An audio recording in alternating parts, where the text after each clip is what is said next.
नमस्कार, कृति समाचारमा स्वागत छ। म शान्ता दाहाल। समाचार सुरु गरौँ मुख्य खबरबाट। निर्वाचन आयोगले आचार संहिता पालना गराउन सक्षम नभएको मानव अधिकार आयोगको भनाई। प्रदेश 1 का 5 स्थानमा चुनाव पूर्वको तथ्याङ्क सङ्कलन गरिँदै। निर्वाचनको सुरक्षामा खटिने सुरक्षाकर्मीको मृत्यु भएमा परिवारलाई 20 लाख आर्थिक सहायता दिने निर्णय। हिमाली क्षेत्रमा खटिने म्यादीलाई पनि प्रहरी जवान सरह राशन भत्ता उपलब्ध गराइने।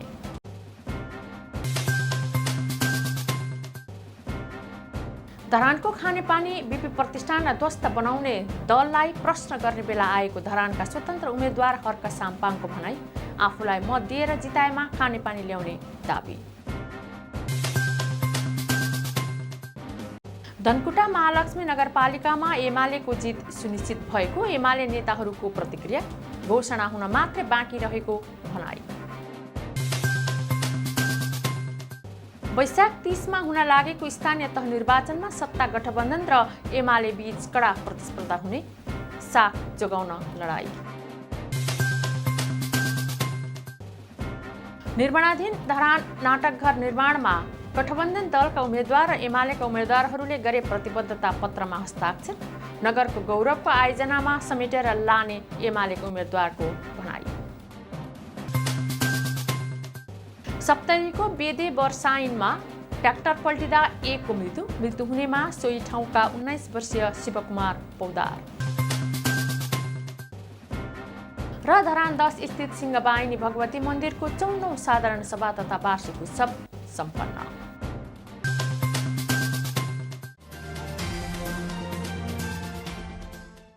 अब समाचार विस्तारमा। मानव अधिकार आयोगले प्रदेश 1 मा गरिरहेको प्रारम्भिक चुनावी तथ्याङ्क सङ्कलनका क्रममा निर्वाचन आयोगले आचार संहिता पालना गराउन सक्षम नभएको प्रतिक्रिया दिएका छन्। आयोगकी अनुगमन महाशाखाकी प्रमुख मञ्जु खतिवडाले निर्वाचन आयोगले निर्वाचन आचार संहिता अनुसार कार्यान्वयन गराउन असक्षम भएको बताउनुभयो। धरानमा हिजो सञ्चारकर्मीहरूसँग कुराकानी गर्नुहुँदै आयोगका सदस्यहरूले प्रदेश 1 का 5 स्थानमा अनुगमन गरिरहँदा आचार संहितामाथि नै प्रश्न उठेको बताउनुभयो। आयोगकी सदस्य लिली थापाका अनुसार प्रदेश 1 को झापा, इलाम, सुनसरी, धनकुटा र मोरङमा चुनाव पूर्व आचार संहिताको अवस्था, मानव अधिकारको अवस्था, बाल बालिकाको प्रयोगको अवस्था के कस्तो रहेको छ भन्दै अनुगमन गरिरहेको बताउनुभयो। उहाँले अहिले सबैतिर जाँदा आचार संहिता उल्लङ्घनमा सोचे अनुरूपको प्रगति हुन नसकेको प्रतिक्रिया नै धेरै आउने गरेको बताउनुभयो। हालको निर्वाचन आचार संहितामा सार्वजनिक सवारी साधन, निजी सवारी साधन तथा बिजुलीको पोल तथा अन्यमा पार्टीको झण्डा राखेर हिँड्न नपाइने उल्लेख छ। त्यस्तै उम्मेद्वार उठेकाहरूले बैंक मार्फत महानगर, उपमहानगर, नगर र गाउँपालिकाका प्रमुख, उपप्रमुख, अध्यक्ष तथा उपाध्यक्षलाई खर्चको सिलिङ तोकिदिएको अवस्था छ। तर अहिले पनि कसैले पनि उक्त विषयमा ध्यानाकर्षण नगरेका कारणले व्यापक रूपमा आचार संहिता उल्लङ्घन भएको सदस्य लिली थापाले बताउनुभयो। त्यसक्रममा पत्रकारहरूले पनि मानव अधिकार उल्लङ्घनका विषयलाई उठान गरेका थिए। निर्वाचनको सुरक्षामा खटिने सुरक्षाकर्मीको मृत्यु भएमा उनको परिवारलाई 20 लाख रुपैयाँ आर्थिक सहायता उपलब्ध गराउने मन्त्री परिषद बैठकले निर्णय गरेको छ। आइतबार बिहान बसेको मन्त्री परिषद बैठकले गृह मन्त्रालयको प्रस्तावमा निर्वाचन सुरक्षामा खटिने म्यादी प्रहरी सहितका सुरक्षाकर्मीको मृत्यु भएमा आश्रित परिवारलाई 20 लाख आर्थिक सहायता उपलब्ध गराउने निर्णय गरेको हो। निर्वाचनमा नेपाली सेना, नेपाल प्रहरी, सशस्त्र प्रहरी बल, नेपाल राष्ट्रिय अनुसन्धान विभाग तथा म्यादी प्रहरी खटिँदै आएका छन्। बैठकको निर्वाचनको क्रममा घाइते भएका सुरक्षाकर्मीको उपचारमा लागेको खर्च पनि सरकारले बेहोर्ने निर्णय गरेको छ। बैठकले हिमाली जिल्लामा खटिने म्यादी प्रहरीलाई प्रहरी जवान सरह जिल्लागत दर रेट अनुसार राशन भत्ता उपलब्ध गराउने निर्णय समेत गरेको छ। धरानमा स्वतन्त्रबाट प्रमुख उम्मेद्वार बनेका हर्क साम्पाङले धरानको खानेपानी बिपी प्रतिष्ठानलाई ध्वस्त बनाउने दललाई प्रश्न गर्ने बेला आएको बताउनु भएको छ। उहाँले धरानको भानुचोकमा आइतबार सम्पन्न चुनावी सभालाई सम्बोधन गर्नुहुँदै आसन्न चुनावमा आफूलाई मत दिएर जिताउन आग्रह गर्नुभयो। उहाँले धरानलाई ध्वस्त पार्ने दलहरूलाई प्रश्न गरिएन भने अब फेरि 5 वर्ष पछाडि पर्ने बताउनुभयो। धरानको भौगोलिक संरचनालाई बिगारेर सर्दुलाई बेचेर खाने, सेउतीलाई भत्काएर खाने, अँधेरी खोला बेचेर खाने, जलाधार बेचेर खाने, कलेजको जग्गासम्म बेच्न चाहने यी पार्टीहरूलाई धराने जनताले यसपालि दण्डित गर्छ कि गर्दैन, म प्रश्न सोध्न चाहन्छु फेरि। उहाँले अब पनि आफूलाई भोट नदिए खानेपानी भन्दै तडपिने अवस्था आउने बताउनुभयो। उहाँले आफूले लेखेका प्रतिबद्धता पूरा नगरे जुनसुकै बेला पनि प्रश्न गर्न सक्नुहुने बताउनुभयो। मैले एउटा सानो कागज तपाईहरुलाई घर दैलोको क्रममा पनि बाँड्दै आएको। यो कागज तपाईले यसो गरेर सोली बनाएर च्यातेर फालेको मैले धेरै देखेको छु। त्यो नगर्नुहोस्। यो त्यो डकुमेन्ट हो जुन डकुमेन्ट तपाईको अमूल्य भोट पाएर मैले जितेर गइसकेपछि काम गरिन भने यसैको आधारमा मलाई मुद्दा लगाएर जेल हाल्नु। हर्कसानमा तयार छ। यो त्यो प्रमाण हो। यसलाई तपाईले भोट गरेर यसो गरेर फाल्नका लागि हामीले दिएको होइनौँ। उहाँले धरानका उच्च अदालत, शिक्षा निर्देशनालय, लाइसेन्स वितरण गर्ने यातायात कार्यालय सारेको विषयमा अब सोध्ने कि नसोध्ने भन्दै प्रश्न गर्नुभयो। नापतौल तथा गुण नियन्त्रण विभागको कार्यालय धरानमा थियो। यो धरानबाट विराटनगर सारिनुको कारण पार्टीहरूलाई तपाईहरुले सोध्नुहुन्छ कि हुँदैन? क्षेत्रीय अस्पताल धरानमा पहिला थियो, त्यो यहाँबाट विराटनगर सारिनुको कारण पार्टीहरूलाई तपाईहरुले सोध्ने कि नसोध्ने? उच्च अदालत पहिला धरानमा थियो, त्यो यहाँबाट विराटनगर सार्नेको कारण पनि सोध्नुहुन्छ कि हुन्न तपाईहरु? ड्राइभिङ लाइसेन्सको अफिस धरानमा थियो, यहाँबाट इटरी सारिनुको कारण, साथै नेपाल टेलिकमको अफिस तपाईहरुले इटरी सार्नुको कारण सोध्नुहुन्छ कि हुन्न? देशको रक्षा गर्ने नाममा सबै दलमा दलाल फटाहाहरू प्रवेश गरेको उहाँको आरोप छ। उहाँले आफूलाई लौरो चुनाव चिन्हमा मतदान गर्न आग्रह गर्नुभयो। कार्यक्रममा स्वतन्त्रबाटै उपप्रमुखका उम्मेद्वार दत्त बहादुर लिम्बू लगायतले सम्बोधन गर्नुभएको थियो। धनकुटा महालक्ष्मी नगरपालिकामा एमालेको जित सुनिश्चित भएको एमाले नेताहरूले प्रतिक्रिया दिएका छन्। एमाले जिल्ला अध्यक्ष इन्द्रमणि पराजुलीले मेयरका प्रत्याशी दीपक बुढाथोकीले जितिसकेको तर घोषणा मात्रै हुन बाँकी रहेको बताउनुभयो। बुढाथोकीले राजनीतिलाई पेसा नभई समाजसेवा ठानेर जनसेवामा लाग्नुपर्ने बताउनुभयो। चुनावी अभियानमा महालक्ष्मी 2 का स्थानीयसँग कुरा गर्दै उहाँले अहिले राजनीतिमा व्यापारी प्रवृत्ति हावी हुने जोखिम बढेको बताउनुभयो। एमाले जितेको महालक्ष्मी नगरपालिकामा उम्मेद्वारहरूले घर दैलो कार्यक्रम तीव्र पारेका छन्। नगरका तत्कालीन मेयर परशु नेपालले नगरमा पार्टीले पुनः जितिसकेको भन्दै मतदानको औपचारिकता मात्रै कुरिरहेको दाबी गर्नुभयो। पुनः उपमेयरको उम्मेद्वार बनेकी मन्जु अधिकारीले पहिलो कार्यकालको अनुभवले आगामी कार्यकालमा थप जनमुखी काम गर्ने बताउनुभयो। मेयरका उम्मेद्वार बुढाथोकी यसअघि 2 कार्यकाल जनप्रतिनिधिको रूपमा काम गरिसकेका र जनता माझ इमानदार र परिचित व्यक्ति भएको हुँदा सहज जित हुने दाबी गर्नुभयो। कृति समाचारमा अब विज्ञापन।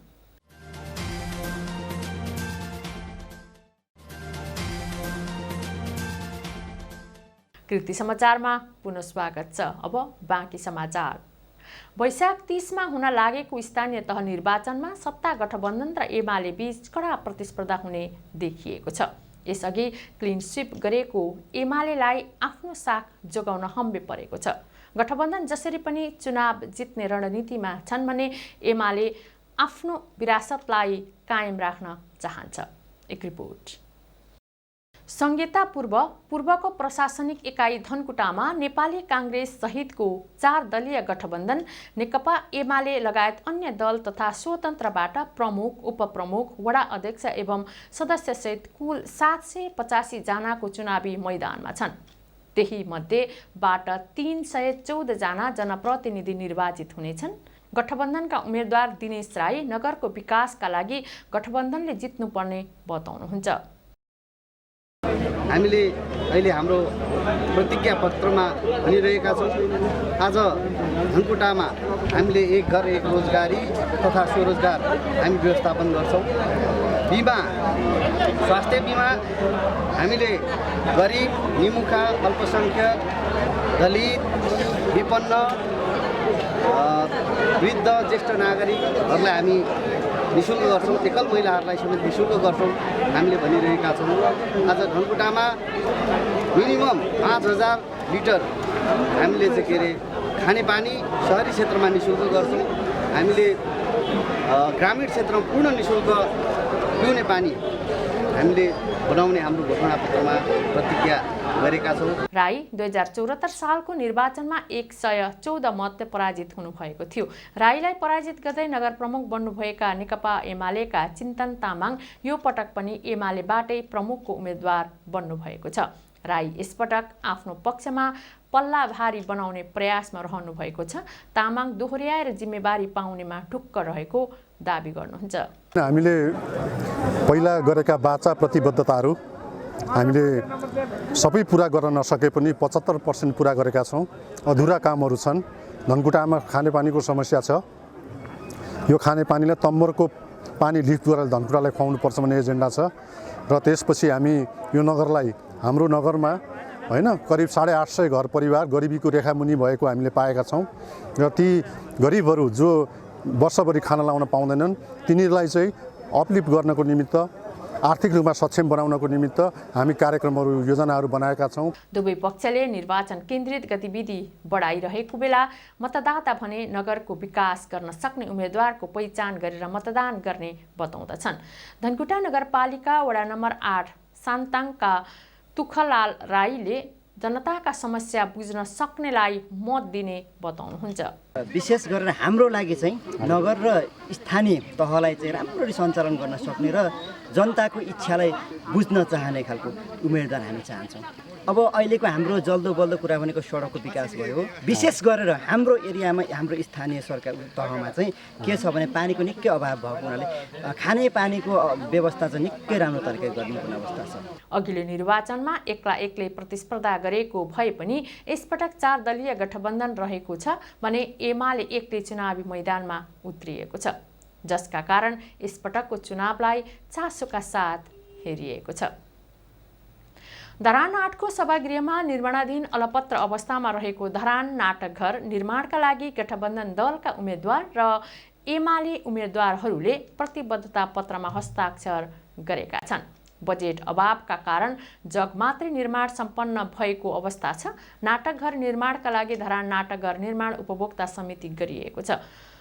उक्त समिति र चलचित्र महासंघ प्रदेश 1 सँग लोकतान्त्रिक वाम गठबन्धनसँग नाटक घर निर्माण एवं चलचित्र विकास सम्बन्धी 15 बुँदे प्रतिज्ञा पत्रमा हस्ताक्षर गरेको हो। प्रमुखका प्रत्याशी किशोर राईले नाटक घर निर्माण गर्न आफूले गरेको प्रतिज्ञा पत्रमा हस्ताक्षर गरिए अनुसार अक्षरश पालना गर्ने बताउनुभयो। त्यस्तै उपप्रमुखका उम्मेद्वार आइन्द्र विक्रम बेगाले पनि धरानलाई कला, साहित्य, संस्कृति र विकासमा राजनीतिक पूर्वाग्रहबाट मुक्त भएर काम गर्ने बताउनुभयो। यस्तै एमालेबाट प्रमुखको उम्मेद्वार मन्जु भण्डारीले पनि धरानको नाटकघरलाई धरानको गौरवको योजना अन्तर्गत राखी अगाडि बढ्ने बताउनुभयो। उहाँले नगरको दायित्वभित्र रहने बताउनुभयो।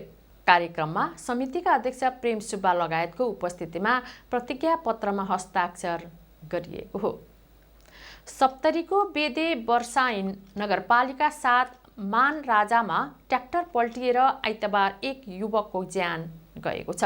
स्थानीयवासी 19 वर्षीय शिवकुमार पौदारको मृत्यु भएको जिल्ला प्रहरी कार्यालय सप्तरीले जानकारी दिएको छ।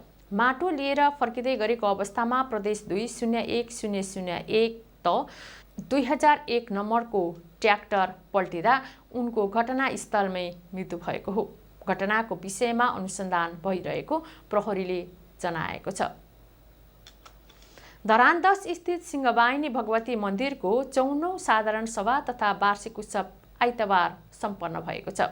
साधारण सभाले पुनः केशव प्रसाद अधिकारीको अध्यक्षतामा 11 सदस्यीय नयाँ कार्य समिति चयन गरेको हो। मन्दिर परिसरमा सम्पन्न सभाले समितिको उपाध्यक्षमा द्रौपदी श्रेष्ठ, सचिवमा जयप्रसाद निरौला र कोषाध्यक्षमा रुसी श्रेष्ठ सर्वसम्मत चयन भएका छन्। यस्तै सदस्यहरूमा गंगा प्रसाद रेग्मी, लाल बहादुर कार्की, शैलेन्द्र श्रेष्ठ, उषा मास्के, रुद्रा निरौला, मिलन श्रेष्ठ रहेका छन्। यस क्रममा 3 विद्यार्थीसहित समाजसेवी र मन्दिरमा योगदान दिने 1 गरी 5 जनालाई सम्मानित गरिएको सचिव निरौलाले जानकारी दिनुभयो। सम्मानित हुनेमा मन्दिरका तर्फबाट अशोक कुमार मास्के, समाजसेवी अनिता अटललाई सम्मान पत्रले सम्मानित गरिएको थियो। त्यसैगरी श्री पिण्डेश्वर उच्च माविबाट एसई 2077 मा उत्कृष्ट अङ्क प्राप्त गरी उत्तीर्ण हुने विद्यार्थी इन्द्र प्रसाद खतिवडा, श्री चन्द्र संस्कृत माविबाट 2077 मा कक्षा 12 मा उत्कृष्ट अङ्क प्राप्त गरी उत्तीर्ण हुने विद्यार्थी विवेक गुरगाई र श्री पिण्डेश्वर विद्यापीठबाट 2077-78 मा आचार्य तहमा उत्कृष्ट अङ्क प्राप्त गरी उत्तीर्ण हुने विद्यार्थी घनश्याम भण्डारीलाई नगद सहित सम्मान पत्रले सम्मानित गरिएको थियो। कार्यक्रमका प्रमुख अतिथि पण्डित नारायण प्रसाद कट्टेलले नयाँ कार्य समितिले सबैको भावना बुझेर काम गर्नका लागि आग्रह गर्नुभयो। उहाँहरूले एक मन, एक बुद्धि, एक विचार गरेर यो मन्दिरलाई दिनानुदिन प्रगति गर्दै लैजानुहुनेछ। बेला बेलामा पर्वभित्रमा सक्रिय रहेर विभिन्न कार्यक्रमहरू 12 महिनाभित्रमा 30औं बेलाहरू हुन्छन् पर्व। ती कुराहरूभित्रमा पनि ध्यान दिँदै नयाँ नयाँ कार्यहरू गर्दै भगवतीको पूजा आराधना गर्ने प्रेरणा कुनै माता भगवती श्रीमतीले दिनुहोस्। निर्वाचन समितिका संयोजक प्राध्यापक डाक्टर गोपाल प्रसाद भण्डारीले सर्वसम्मत पदाधिकारी चयन भएको बताउनुभयो। नन्दी स्मृति प्रतिष्ठानले स्थापना गरेको 3,50,000 रुपैयाँ बराबरको अक्षय कोषबाट 5 जनालाई हरेक वर्ष सम्मानित गरिँदै आएको छ। लायन्स क्लब अफ धरान बुढासुब्बाले रक्तदान कार्यक्रम सम्पन्न गरेको छ। विश्व रेड क्रस दिवस तथा क्लबको 13औं वार्षिक उत्सवको उपलक्ष्यमा रक्तदान कार्यक्रम सम्पन्न गरेको हो। आइतबार सम्पन्न कार्यक्रममा 71 युनिट रगत सङ्कलन भएको संयोजक लोकेन्द्र श्रेष्ठले बताउनुभयो। स्थानीय चुनावका कारण रगत अभाव भएकाले कार्यक्रम गरिएको क्लबका अध्यक्ष प्रेमराज साक्यले बताउनुभयो। स्थानीय चुनावको जुन पेरिफेरीमा रक्तदाताहरूले रक्तदान नरहेको र रक्तदान कार्यक्रम नभइरहेको अवस्थामा हामीले रेड क्रसको ब्लड ब्याङ्कमा रगतको क्राइसिस भएको कारणले गर्दाखेरि पनि हामीले अचानक यो इमर्जेन्सी रक्तदान कार्यक्रम सम्पन्न गरेका छौँ। कार्यक्रममा लायन्स क्लब डिस्ट्रिक्ट 325A1 का event management chief Dipendra Niraula, impact area chief Shanti Shrestha, region chairperson Kavita Limbu, zone chairperson Man Bhagat Chamling र आवा सुवाल लगायतको उपस्थिति रहेको थियो। कृति समाचारको अन्त्यमा पुनः मुख्य खबरहरू। निर्वाचन आयोगले आचार संहिता पालना गराउन सक्षम नभएको मानव अधिकार आयोगको भनाई। प्रदेश 1 का 5 स्थानमा चुनाव पूर्वको तथ्याङ्क सङ्कलन गरिँदै। निर्वाचनको सुरक्षामा खटिने सुरक्षाकर्मीको मृत्यु भएमा परिवारलाई 20 लाख आर्थिक सहायता दिने निर्णय। हिमाली क्षेत्रमा खटिने म्यादीलाई पनि प्रहरी जवान सरह रासन भत्ता उपलब्ध गराइने।